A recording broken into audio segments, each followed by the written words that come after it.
Papo reto. Fala aí, galera tricolor, bom dia, Quintela na área. Rapaz, que calor que tá, hein? 42 graus aqui no Rio de Janeiro. Eu tô indo malhar, olha o sol como é que tá. Sol brabo, 42 graus. E, pô, tô aqui só pra falar um assunto com vocês sobre o Fernando Diniz, né? E seleção brasileira, coisa que a gente não fala muito no canal, mas por ser o técnico do Fluminense, por ser um dos maiores treinadores da história do Fluminense, o cara que conquistou o título mais importante da história, eu acho que vale aqui uma defesa do nosso técnico Fernando Diniz. Bastou aí o Brasil perder alguns jogos dessa eliminatória mequetrefe, que não vale absolutamente nada, que classificam 7 times de 10, né? E com certeza o Brasil vai se classificar, para começar a grande imprensa, a grande mídia, atacar o cara, tentar desmerecer o trabalho do cara, tentar desmerecer a conquista da Libertadores também. Eu vi gente da imprensa falando, foi campeão porque o Ener Valencia perdeu os gols contra o Fluminense. Uma coisa assim bizarra, sabe? Isso mostra o nível da imprensa brasileira no geral, no cômputo geral. A imprensa brasileira é muito medíocre, intelectualmente desprovida de qualquer tipo de análise mais séria, mais construtivista. E assim, quando a gente fala isso, obviamente, eu não tô aqui falando que é toda a imprensa, né? Tem alguns caras ainda de respeito, né? O PVC, né? O Paulo Vinícius Coelho é um cara, o Eugênio Leal é outro cara também. Tem caras bons que fazem um trabalho liso, né? Tem aqueles que a gente não concorda, mas também que eu reconheço que fazem um trabalho honesto, como o Mauro César, que eu não curto muito pelo lado rubro-negro dele, um pouco de parcialidade, mas é um cara também que faz um trabalho sério. Mas no geral não é assim, né? No geral a grande imprensa, a maior parte deles fazem um desserviço para informação, para comunicação no geral. Mas youtuber então não vou nem falar, né? A maioria também presta de serviço. Mas assim, eu sou youtuber, né? Tô falando aqui com propriedade, né? Mas assim, o que me deixou mais preocupado e chateado são youtubers tricolores, cara. Batendo no Fernando Diniz. Eu sei que muitos torcem por seleção brasileira, tem esse fascínio, são patriotas, algo que não sou. Então, pra mim é fácil falar, porque eu não torço pra seleção brasileira. Não me importa o que acontece com a seleção brasileira, eu não tô nem aí. Literalmente, acho que... Eu não lembro se algum dia eu estive aí. Acho que até 98, talvez, eu ainda gostava um pouco de torcer por seleção. Eu lembro que em 94 torci muito por causa do Branco, né? E quando o Branco fez o gol, me emocionei. Mas acho que foi as últimas vezes que eu tive algum tipo de relação com seleção brasileira. Enfim, isso não é o caso, não vem ao caso. Mas o Diniz tem apanhado muito, muito. E assim, quando eu vejo isso vindo de tricolor, aí sim eu fico chateado. Aí sim me dá uma depressão, né? Porque esperar isso da grande imprensa, esperar isso de quem não tem o mínimo de respeito com o próximo, né? Você vê pessoas de imprensa aí atacando o lado pessoal, atacando a moral das pessoas, né? Fazendo análises baseadas em ódio moral e não no que o cara tecnicamente entrega, né? Eu não vou ficar citando nomes aqui, mas vocês sabem, né? Que tem vários que fazem isso, né? Então, dessa imprensa eu esperava. Agora, do tricolor não, cara. É muita ingratidão. Tipo assim, o cara, há 2 semanas atrás, conquistou o maior título da história do Fluminense. Foi o cara que montou esse time, montou esse projeto, né? Óbvio, não montou sozinho, né? Tem que reconhecer aqui que teve todo um trabalho de scout, um trabalho de diretoria por trás, mas o time, quem escalava, quem montava, quem jogava, foi o Diniz que definiu isso, né? Sobre ter resiliência, sobre ter humildade de reconhecer que o modelo dele de jogo, o modelo raiz dele lá, o dinizismo, não iria funcionar em sua plenitude. Então aderiu ao jogo posicional, com aspectos do jogo em bloco em alguns momentos, e tentou, cara, e conseguiu desenvolver um trabalho mais, vamos dizer assim, coerente, mais estável, né? Não abrindo mão totalmente das suas ideias. Você vê muito ainda do dinizismo no time do Fluminense, mas você vê também um jogo posicional quando necessário.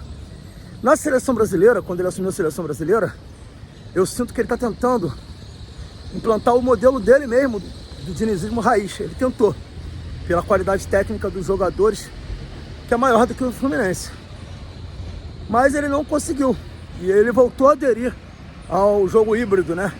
Um pouco de dinizismo, com um pouco de jogo posicional.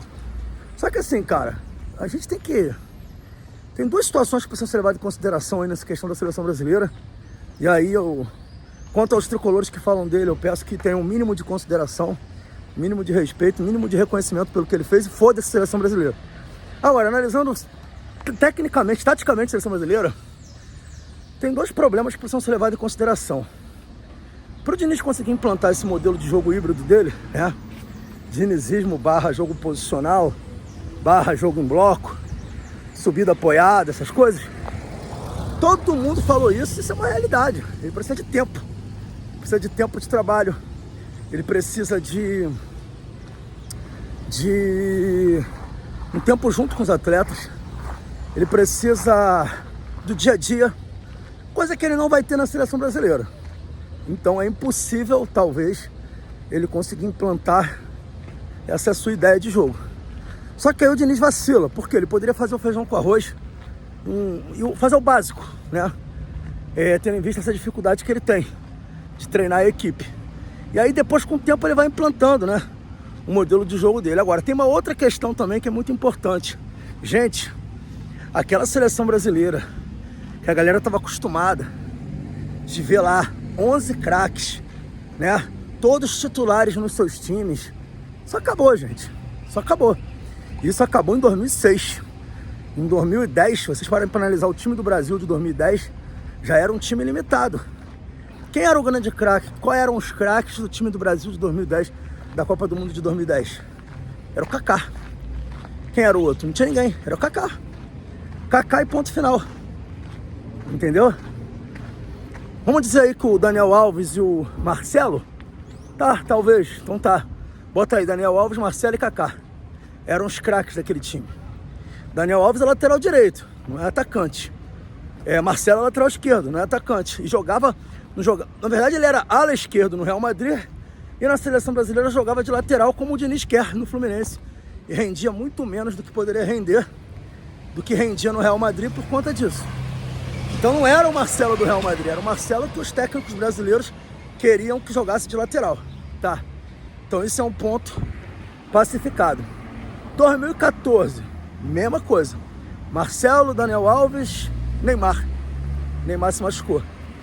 2018, Neymar, Daniel Alves, que já estava velho. Quem mais? Marcelo, já não estava tanto assim, não estava entregando tanto. 2022, quem eram os craques? Marcelo não, Neymar. E ninguém mais. Agora faz uma retrospectiva. Vai no time de 2006. O time de 2006 tinha o tal do quadrado mágico, né, do Parreira, que tinha Adriano, Ronaldo, Kaká e qual era o outro? Ronaldinho Gaúcho. Só pra vocês terem uma ideia. Vamos pro time de 2002, campeão do mundo. O time de 2002, campeão do mundo, tinha Lúcio e Roque Júnior na zaga, titulares nos seus clubes, lendas nos seus clubes. Cafu na lateral direita, um dos maiores laterais direitos da história do futebol brasileiro, campeão mundial 2 vezes. Roberto Carlos na lateral esquerda, campeão de tudo no Real Madrid, um dos maiores ídolos da história do Real Madrid, da seleção brasileira. No meio de campo ali, a gente pode dizer que, né, talvez ali o Gilberto Silva, que era titular no Arsenal também, titular absoluto, não era um cracaço, mas era um titular absoluto. E aí o ataque, não precisa nem falar, né, galera? Ronaldinho Gaúcho, Rivaldo, Ronaldo, craques da história do futebol. Pega pra trás, 2002, vamos pra 98, Bebeto, Ronaldo, Rivaldo, essa turma toda de 2002. 94, porra, entendeu? Bizarro, Tafarel no gol, Aldair e Márcio Santos na zaga, craques do futebol. Branco, lateral esquerdo, Jorginho, lateral direito, craque. Zinho no meio de campo, Romário, Dunga, Bebeto.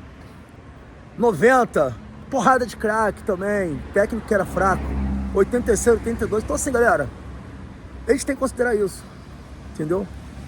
Quem é o craque da seleção brasileira hoje? É o Neymar, que não tá conseguindo entregar, tá tendo problemas, extracampos, enfim.